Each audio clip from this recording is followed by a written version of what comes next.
My friends, let us come together in a spirit of quietness. Let us come with no desire to change the world, no attempt to rearrange outer circumstances, but simply with a willingness to listen deeply, silently to the presence that is always here. For the spiritual life does not begin in words, in books, or in human reasoning. It begins in that sacred moment when we withdraw attention from the outer scene and become aware of a presence that is closer than breathing, nearer than hands and feet. In this stillness, something begins to stir, something ancient, something eternal, something that has always been the very life of our being. It is from this place that all true spiritual demonstration flows. You see, we have been trained by the world to believe that results are achieved through effort, through strong will, through emotional intensity, through striving and pleading and struggling. But in the spiritual life, nothing of this sort is required. In fact, the more strenuous the effort, the further we are from the realization of truth. For spiritual demonstration is not the effect of human power, it is the expression of divine presence realized, all harmony, all healing, all peace, all supply, all protection. These do not come from the outside, nor do they respond to the push and pull of human desire. They unfold from within, like a flower opening in the morning light, not because it is forced, but because it is in the nature of life to reveal its own beauty. So let us understand this first principle. God is the only presence, the only power, the only law, and the only reality. And where God is recognized, harmony must appear not as a miracle in the human sense, not as the violation of natural law, but as the fulfillment of spiritual law. When Jesus healed, when he fed the multitude, when he stilled the waters, he did not perform these acts as a man gifted with supernatural abilities. He did not call upon powers unknown to others. He simply rested in the realization of one presence, one power, one life. And in that realization, discord could not maintain its claim. There is no struggle in the presence of one. There is no conflict where only God is. There is no disease where spirit alone is the life of being. What the world calls miracle is merely the human mind witnessing the natural activity of divine law. This activity is universal, it is impartial, it is ever present, it is not dependent upon your worthiness, nor does it require the approval of any person, creed, or institution. It flows wherever it is recognized, just as the sun pours its light through any window that is opened. This is why our work, from the very first moment of spiritual practice, is not to acquire anything from God, not health, not supply, not guidance, not protection. The moment we attempt to get something, we have placed ourselves outside the realization of the infinite. You cannot add God to your life. You cannot bring God into a situation. You cannot call God into a need. God already is. Our task is simply to recognize what is already present, to rest in it, to become quiet enough to feel its activity within the sanctuary of our own being. And as we do, something remarkable happens not by human design, but by the nature of divine completeness.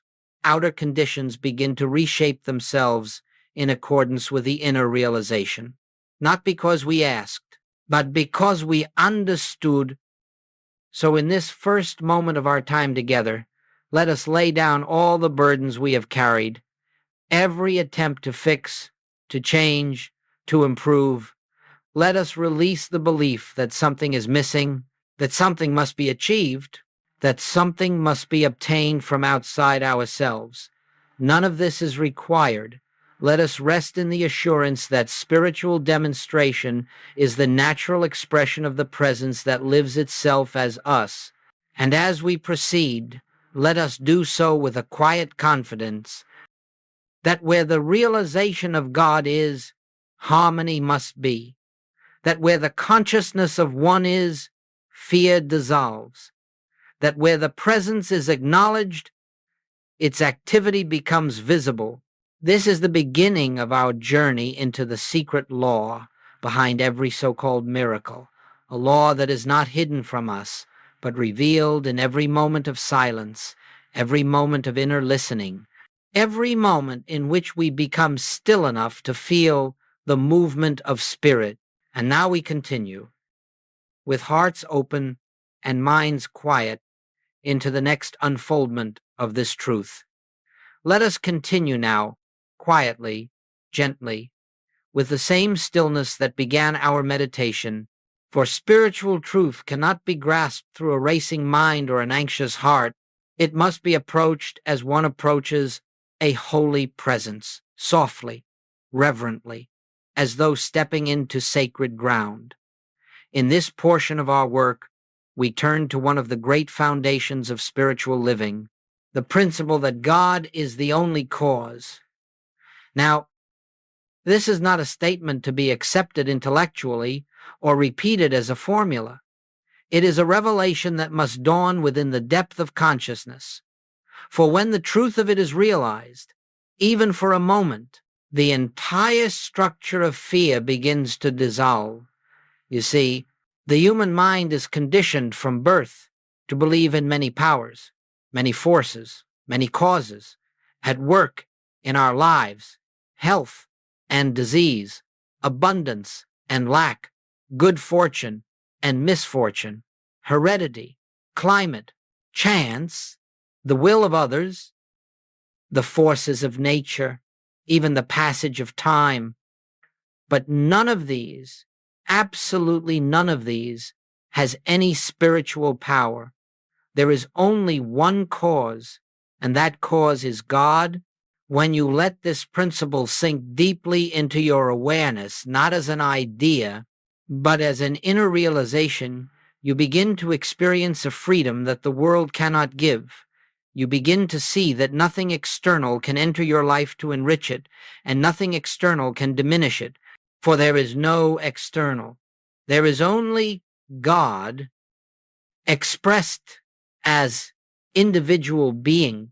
Goldsmith would often put it this way: all that God is, you are. All that God has is yours, not by attainment, but by inheritance. The activity of God as your consciousness is the only law operating in your experience. Let this be clear.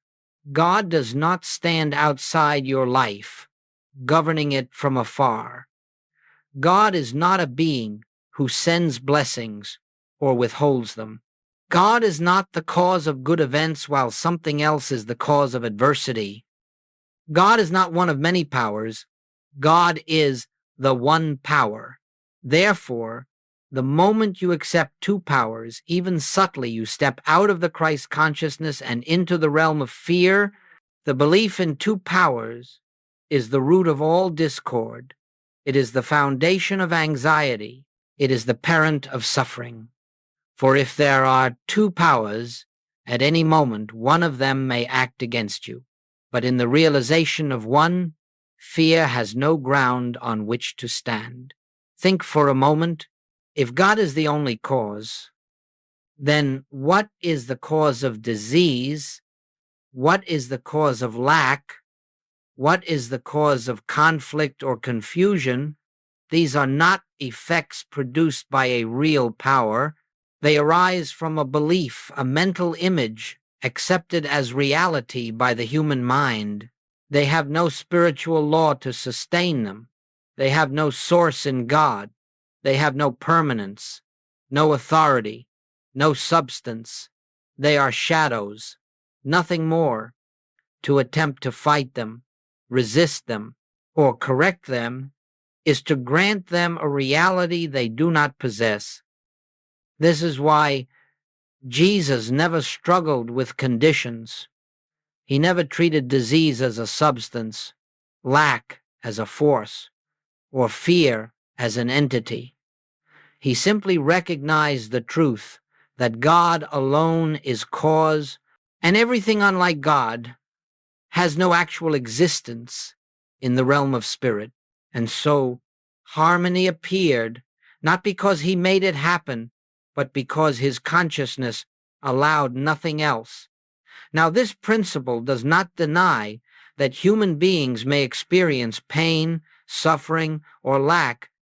It does not require you to pretend that your difficulties don't exist.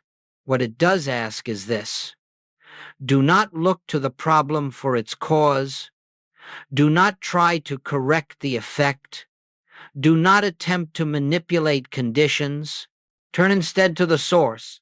Turn within, for God is the only cause, and therefore God is the cause of all true being, all harmony, all completeness, all joy.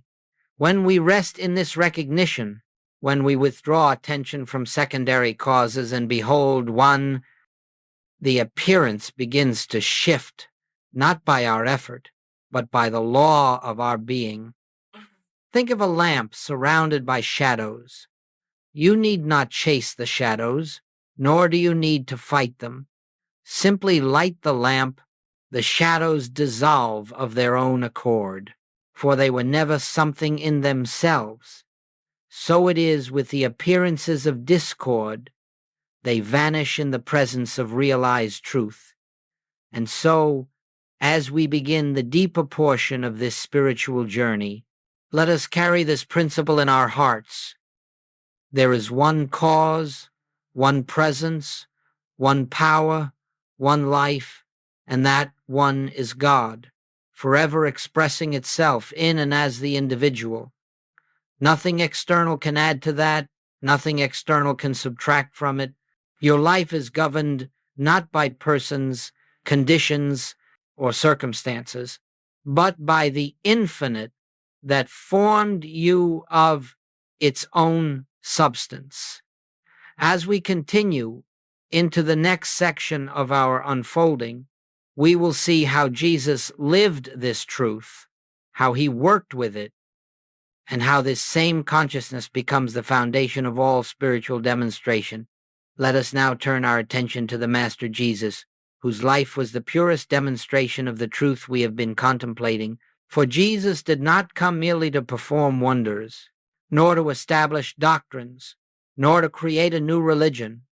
He came to reveal the nature of God as the very essence of individual being, and to show how this realization operates as harmony, healing, and freedom. When Jesus walked the earth, he did so with a singular consciousness. There is but one presence, one power, one life, and that life is the Father within me. He lived in the uninterrupted awareness of God as the only cause, and in that awareness, nothing unlike God could maintain itself. Observe carefully how he approached every situation, always from the standpoint of one. When confronted with disease, he never fought it. When he stood before lack, he never sought supply. When fear surrounded him, he never resisted it. When faced with danger, he never attempted to protect himself. Instead, he lifted his consciousness above the appearance and rested wholly in the truth. The Father within me doeth the works. This is a key principle in spiritual living. There is no personal self-performing, no human mind manipulating, no mortal will striving for results. The I that acts is not a man. It is the infinite expressing itself as individual consciousness. And this is why Jesus could say with utter simplicity, I can of mine own self do nothing. He recognized the nothingness of personal selfhood and the allness of God. He acknowledged that all power belongs to the invisible, not to form, not to matter, not to the condition, not even to the person. And so, when a man came to Jesus pleading for healing, Jesus did not search for a technique or a method. He did not inquire into symptoms or histories. He did not weigh the severity of the condition. He simply looked beyond the appearance to the spiritual truth of the individual's being. He saw God there. He saw the completeness of the Father made manifest. He saw the Christ hidden from human sight but fully present in reality. This seeing was the healing, for when you behold the truth of another, you unveil that truth in your own consciousness, and what is realized within is revealed without. Jesus never tried to change the outer picture. He corrected the inner vision, and as the vision changed, the picture changed, not by effort, but by law. Consider the multiplication of the loaves and fishes. The human mind saw only scarcity. But Jesus lifted his eyes, meaning he raised his consciousness to the realization of omnipresence. And in that recognition, the illusion of limitation dissolved. Consider the storm on the sea. The disciples saw danger, Jesus saw God, and in the consciousness of the one, the appearance of discord subsided, for there was no power to sustain it. Consider the raising of Lazarus. Others saw death as a power. Jesus saw only life as the substance and law of being. His declaration, "I am the resurrection and the life," was not an affirmation of personal capacity. It was the recognition of divine activity present in that very moment. In every instance, his approach was the same. Lift consciousness above the appearance into the truth of God's allness, and let that truth reveal itself as harmony. There is no magic in this. There is no favoritism. There is no supernatural intervention. There is only the functioning of spiritual law.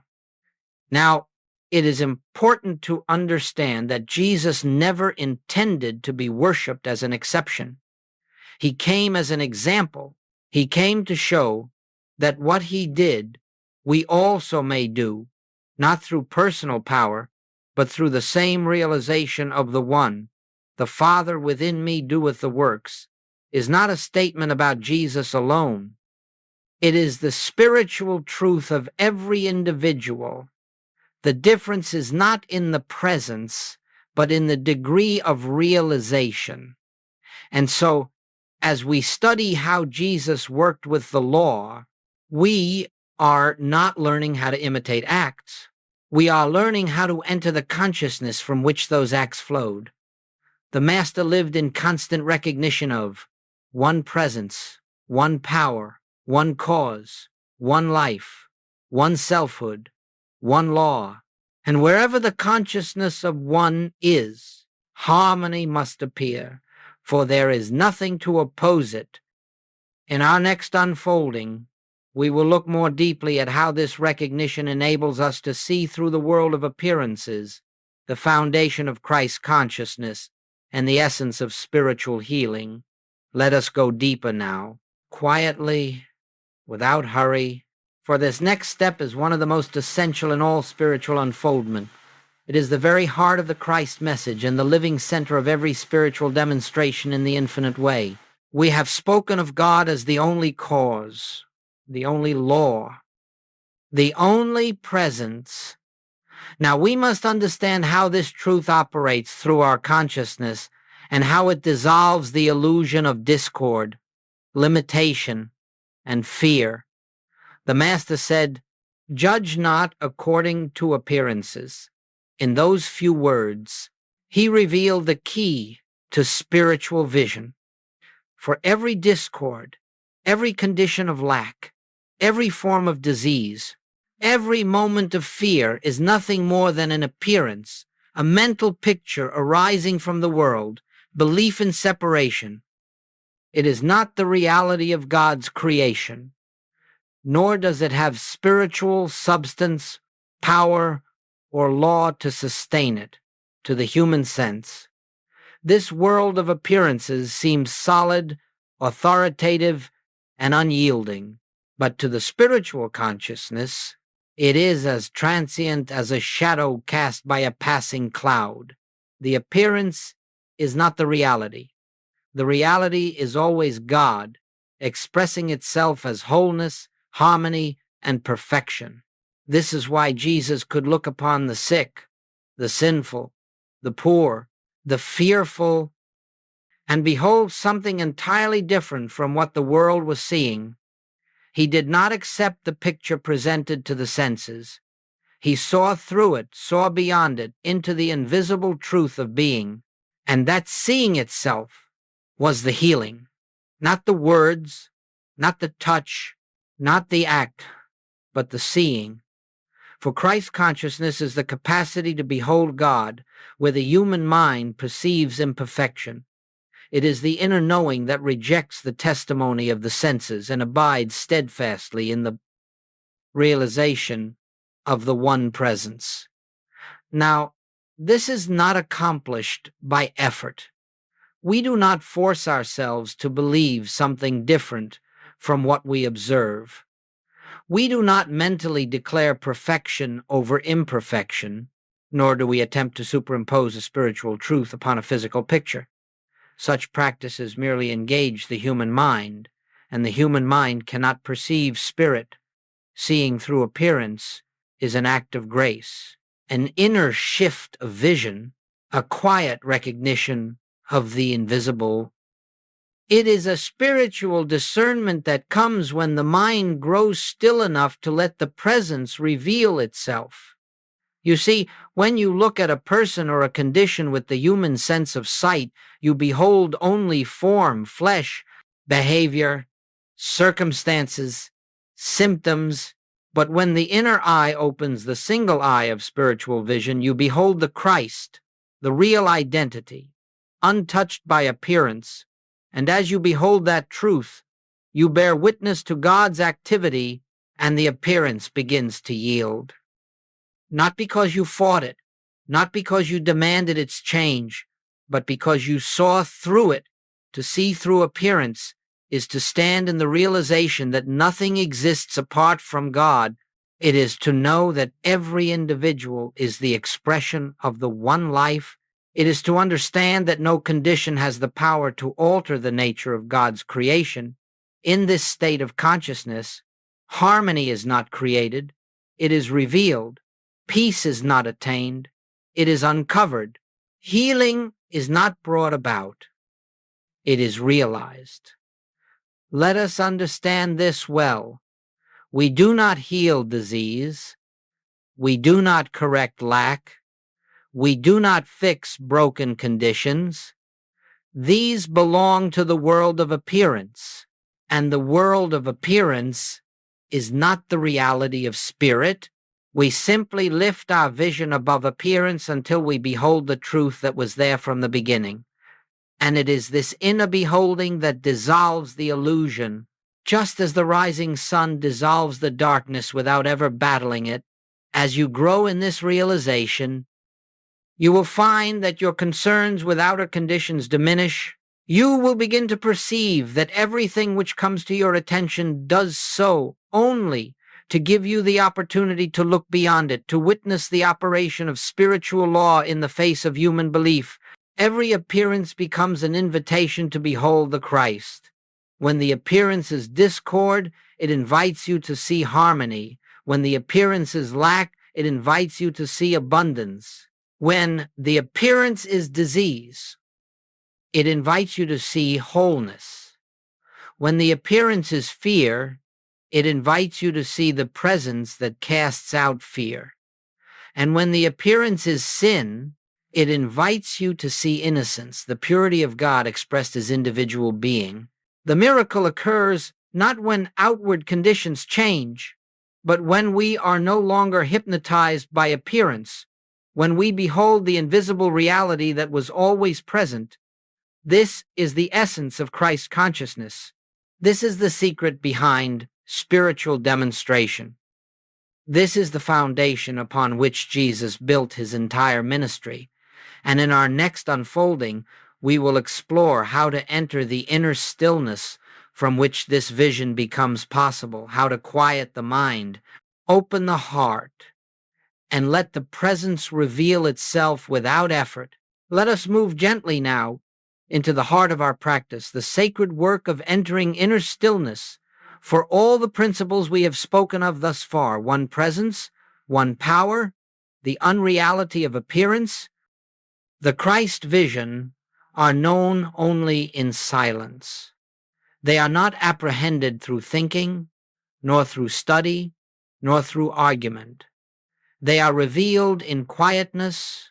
You will notice that every great spiritual teacher, every prophet, every mystic, every enlightened soul has spoken of the necessity of silence, not the silence that is merely the absence of sound, but the silence that is the absence of mental activity, the stillness in which the ego loses its voice and the spirit gains its hearing.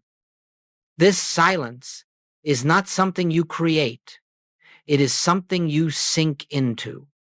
It is already here, beneath the noise of thought, beneath the turbulence of emotion, beneath the agitation of the human mind. It is your natural state, your spiritual home, the abiding place of the presence. Goldsmith would often say, "Be still and let the presence announce itself."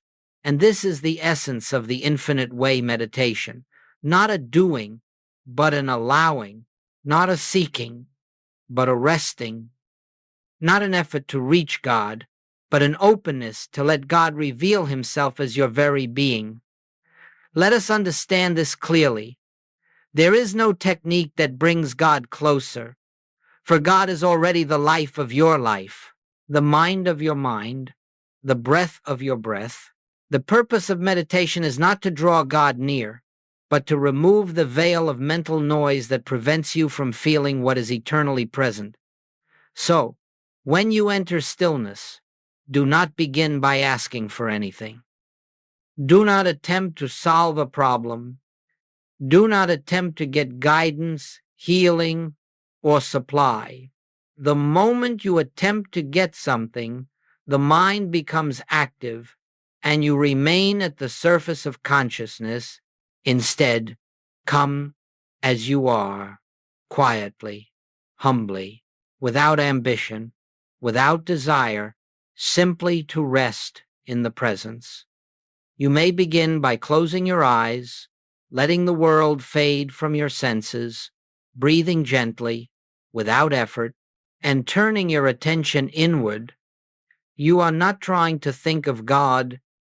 You are not trying to visualize God. You are not trying to repeat sacred words. All of these keep the mind active. Instead, you simply become receptive, receptive to the invisible. If thoughts arise, and they will, do not fight them. Do not chase them away. Let them come, let them go, like clouds passing across the sky. Your task is not to resist thought, but to stop following it. And in that gentle refusal to follow thought, a space opens, a stillness is felt, a presence begins to stir, not as a sensation, not as an emotion, but as a subtle awareness of peace. Perhaps you cannot describe it. Perhaps you cannot grasp it with words, but it is there, quiet, tender, alive. When this stillness begins to overshadow the mind, when the inner atmosphere becomes peaceful and light, know that the presence is announcing itself. Now, do not attempt to hold it. Do not attempt to deepen it. Do not attempt to keep it. Simply rest in it. Rest without effort. Even 5 seconds of this awareness is more powerful than hours of mental activity in this stillness. No problem exists. No fear exists. No lack exists. For the presence itself is harmony, wholeness, and completeness. If you linger here, even briefly, you will feel the I, the divine I, taking precedence over the personal sense of self. And in that sacred exchange, the personal I fades into the background, and the infinite I, the presence, comes forward. This is the secret of spiritual demonstration. For when the presence is felt, the law of God begins to operate of its own nature. You do not direct it. You do not manipulate it. You do not try to use it. You simply allow it. The mind becomes still, the heart opens, and the invisible begins to shape the visible without any prompting on your part. If you enter this silence daily, even briefly, even imperfectly, even with a mind that wanders, you will discover that something in you grows deeper, quieter, more anchored. The world will begin to lose its power. Fear will diminish. The sense of separation will dissolve, and the presence will become the unnoticed companion of every moment. For the ultimate purpose of meditation is not to experience something during the meditation period, but to carry the atmosphere of stillness into your daily life, to live from a place where the mind is no longer the master, but the servant, where the presence leads, and you follow.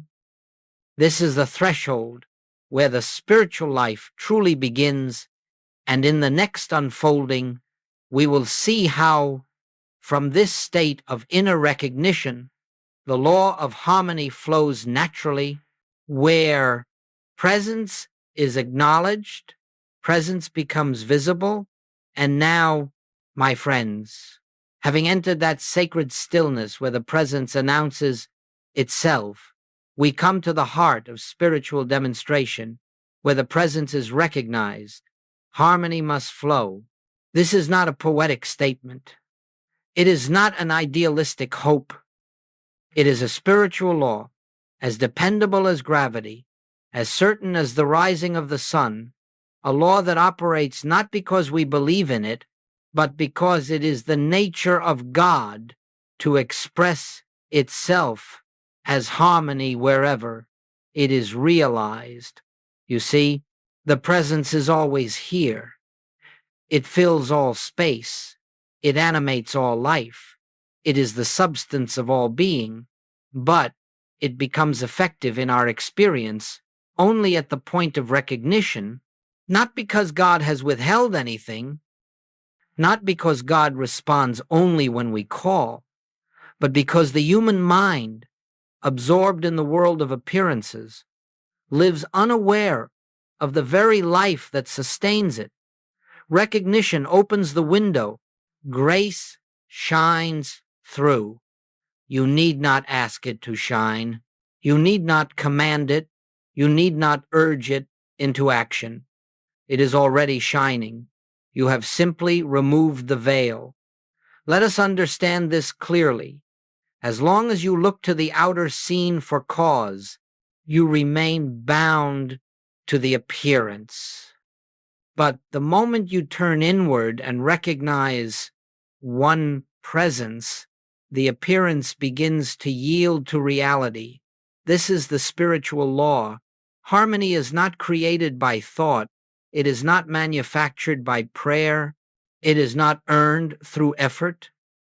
It is not the reward of faith. It is the inevitable expression of God, realized. Imagine for a moment a room that has been dark for years. You do not fight the darkness. You do not wrestle with it. You do not reason with it. You do not pray it away. You simply open the blinds.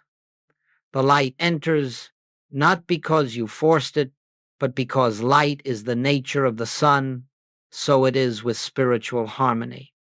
It enters the moment recognition, opens the inner blinds, and the darkness, disease, fear, lack, confusion disappears of its own accord.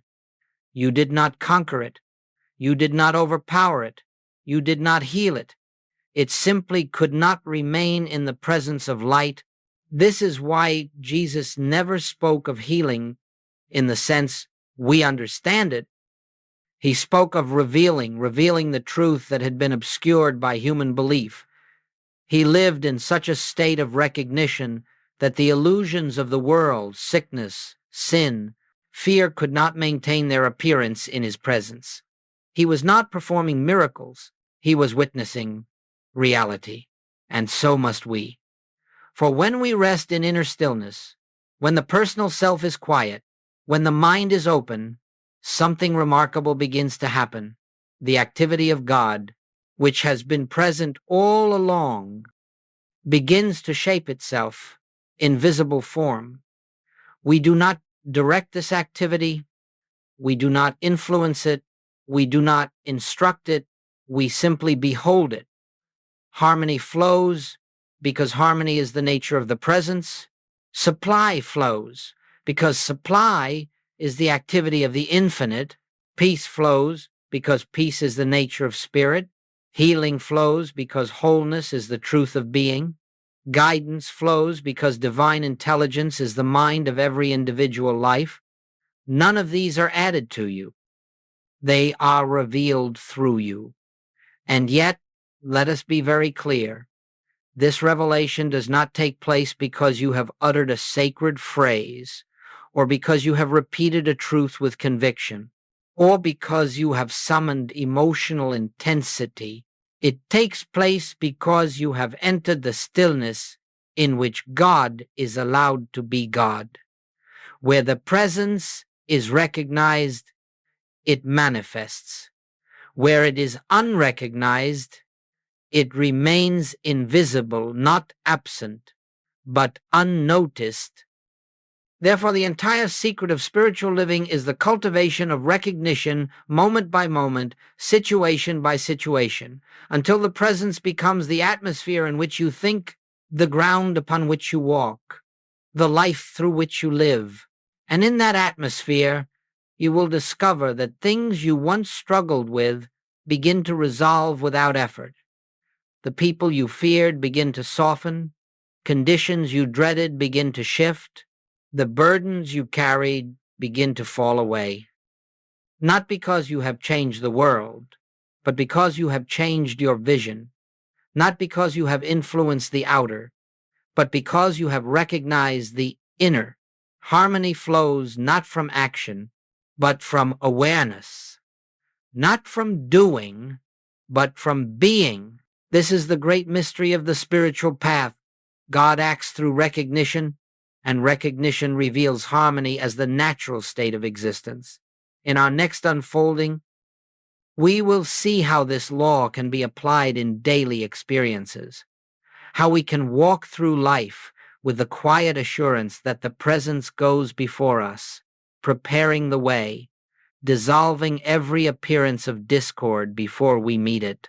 Let us move gently into the practical aspect of our journey, not the practice of manipulating life, not the practice of fixing conditions, but the practice of recognition in the midst of ordinary human experience. For if the presence is truly infinite, if it is the substance, the law, and the life of all being, then it must be as present at the kitchen sink as in meditation, as present when paying bills, as when reading scripture, as present in conflict as in solitude.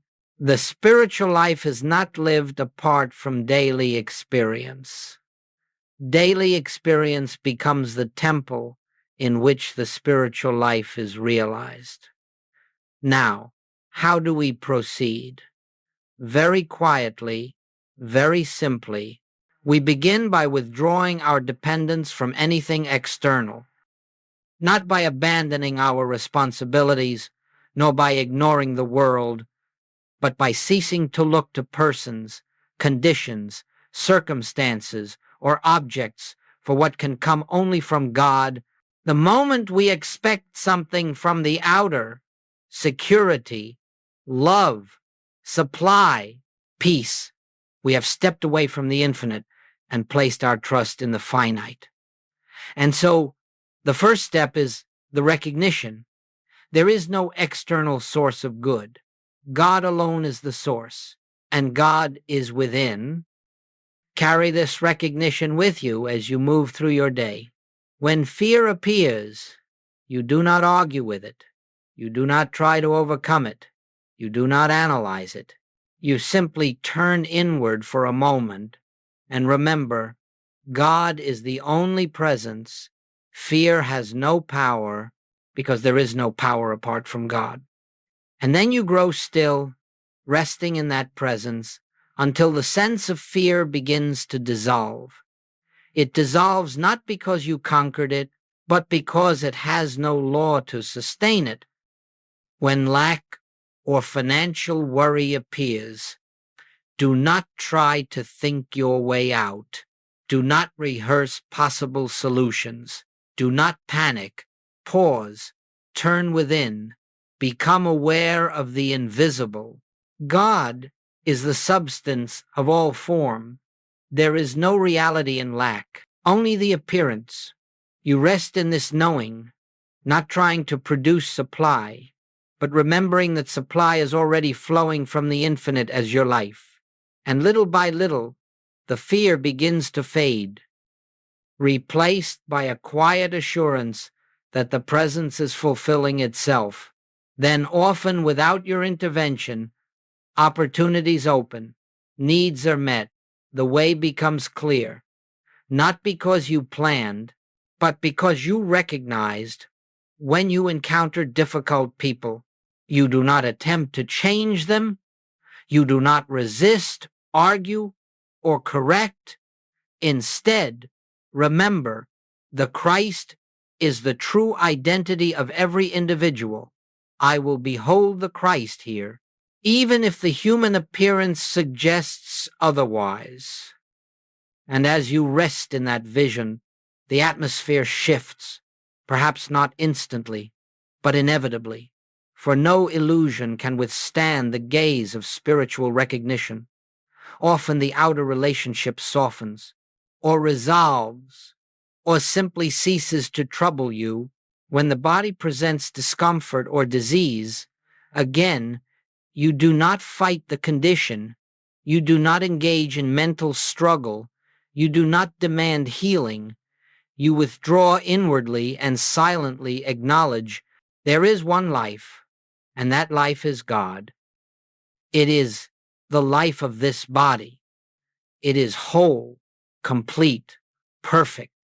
The appearance does not touch.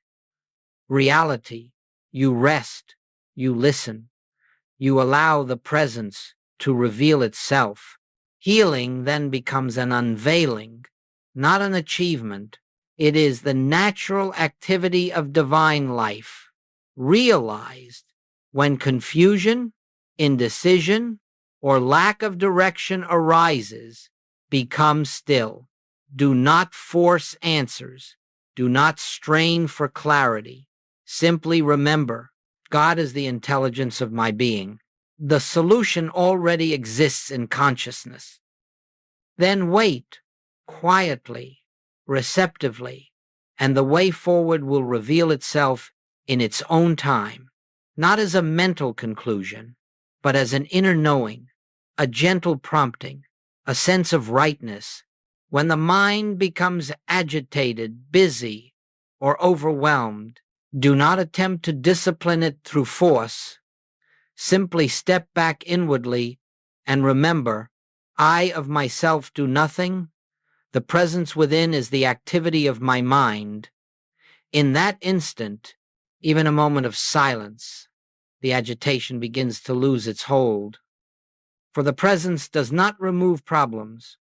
It removes the false sense of self that believes it must solve them. The secret of daily practice. Little by little, you will discover that every circumstance of life becomes an invitation to turn inward, not to escape the world, but to see the world through spiritual vision. Every appearance becomes an opportunity to witness the law at work. Fear invites recognition of love. Lack invites recognition of substance. Discord invites recognition of peace. Illusion invites recognition of reality. And each time you choose recognition over reaction, you strengthen the atmosphere of your consciousness until you begin to walk through the world with a quiet inner knowing. The presence goes before me. The presence surrounds me. The presence is my life, my supply, my safety, my peace. This is not imagination. It is not wishful thinking. It is not autosuggestion. It is the truth. And as you live from it, your experience becomes aligned with it. In our next unfolding, we will take this one step deeper into the very heart of spiritual power, where we learn that the personal self has no role and that all demonstration is the activity of God alone. As we come now to a deeper level of our unfolding, let us approach this truth with great reverence, for we stand at the threshold of one of the most sacred revelations in the spiritual life. The world is filled with teachings about power, personal power, mental power, emotional power, willpower, psychic power, and in the pursuit of these, many have wandered far from the simplicity of the spiritual path. For in the realm of spirit, there is no personal power. There is no you who heals, no you who manifests, no you who commands spiritual forces. There is only God. And when this is understood, not merely as a statement, but as an inner realization, the entire burden of life drops away. You see, all suffering arises from the sense that I, as a personal self, must do something. I must solve the problem. I must create the supply. I must make right decisions. I must heal the body. I must protect myself. I must secure my future. This is the great weariness of the human condition. It is the cause of fear, frustration, anxiety, and struggle. But all of this is built upon an illusion, the illusion that there is a selfhood apart from God, a selfhood with responsibilities, burdens, and powers of its own. Spiritual awakening begins the moment this illusion is seen through. Jesus expressed it perfectly. I can of mine own self do nothing. He did not say this in humility. He said it in truth. He spoke from the clear realization that the personal I is not the actor, not the healer, not the provider, not the source, the Father within, the presence, the infinite, the one, is the only doer. This is the true meaning of spiritual power. Spiritual power is not something you acquire. It is not something you develop. It is not something you wield. Spiritual power is the activity of God expressing itself when the personal sense of I becomes silent. Imagine an electric lamp. The lamp does not produce the light. It does not generate it, invent it, or control it. It simply stands still, open, unobstructed, allowing the current to flow. The lamp does nothing but yield. So it is with you. Spiritual power flows only when the personal self yields, when you stop trying to make something happen and rest in the realization that God already is the life and law of your being. This yielding is not passive. It is not resignation. It is not fatalism. It is the highest form of spiritual activity. It is the recognition of the one presence in place of the many appearances. And the moment you yield the human sense of self, you become a transparency for the divine. This is why Goldsmith spoke so often of impersonalizing both good and evil. If you believe that good comes from you or that evil can act upon you, you have accepted a universe of many powers.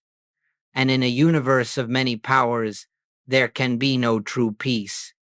but in the universe of one, there is nothing to fear, nothing to resist, nothing to overcome.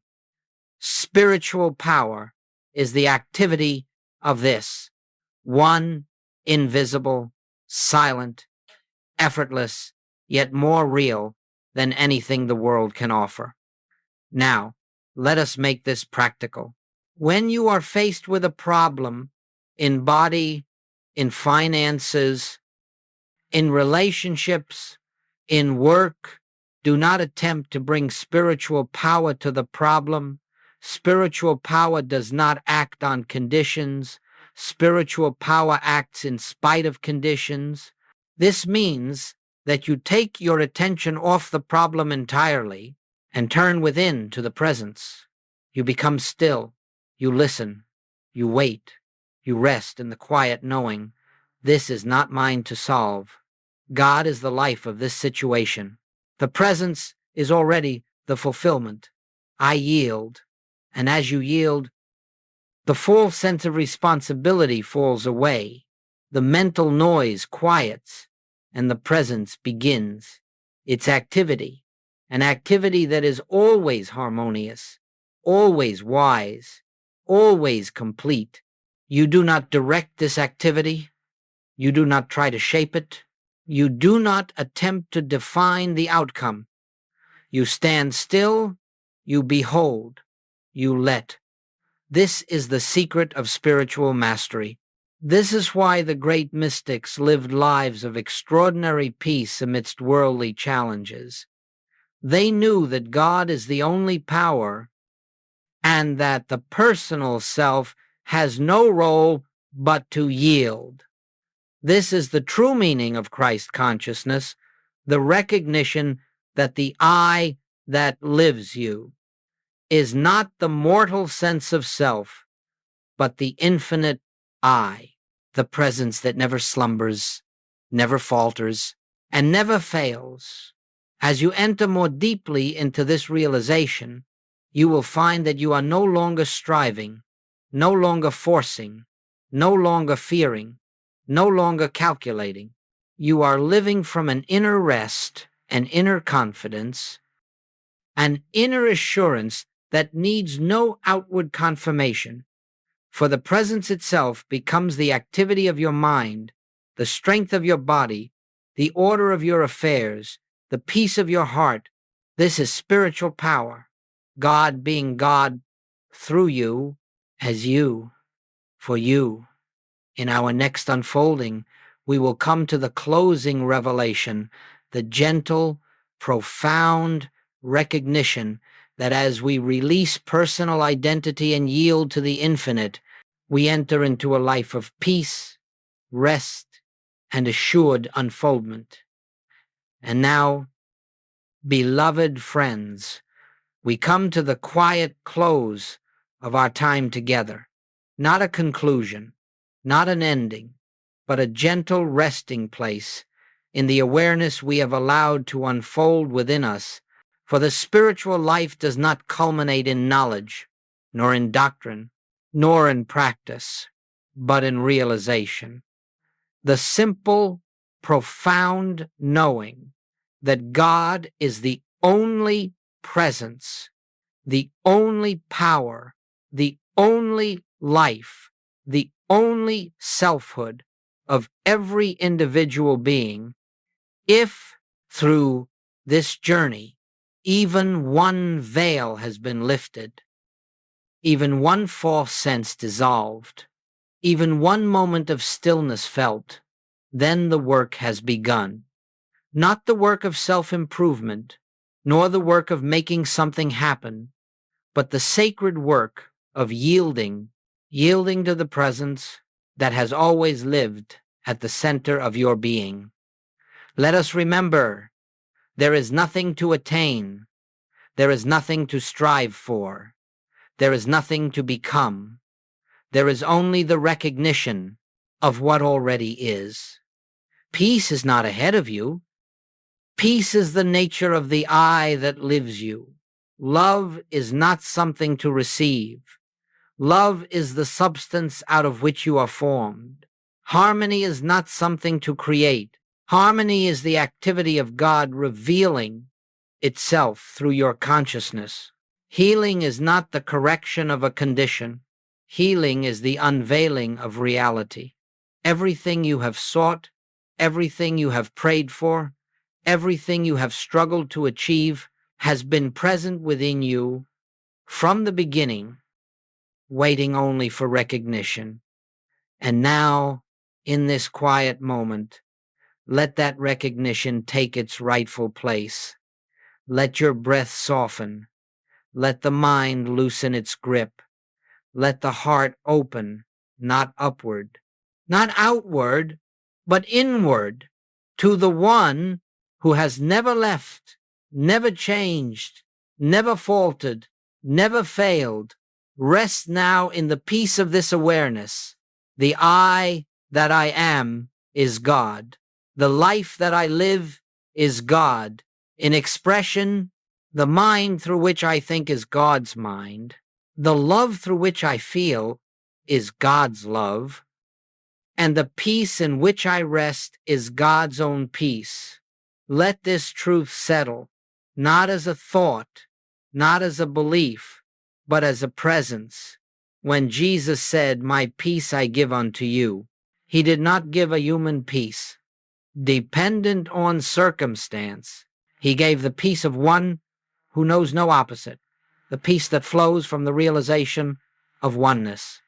Let that peace be yours now. Carry it gently into your day, into your relationships, into your work, into the smallest details of life. For wherever you walk, God walks. Wherever you speak, God speaks. Wherever you rest, God rests. Wherever you are, the presence is in all its fullness. And as you move forward, remember, it is not you who lives the spiritual life. It is the presence living itself as you. Surrender to that, trust that, rest in that, for in that surrender, all fear dissolves, all striving melts, all searching ends, and what remains is peace. The peace that passes understanding, the peace that needs no reason, the peace that simply is. Thank you, beloved friend, for walking this path with me, for opening your consciousness to truth, and for allowing the light within you to be recognized. You are never alone. You are never separate. You are never without guidance.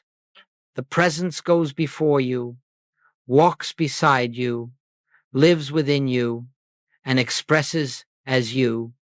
Now and forever, rest in this peace, live in this peace, be this peace. This is the end of the outline, but it is the beginning of a life lived in realization.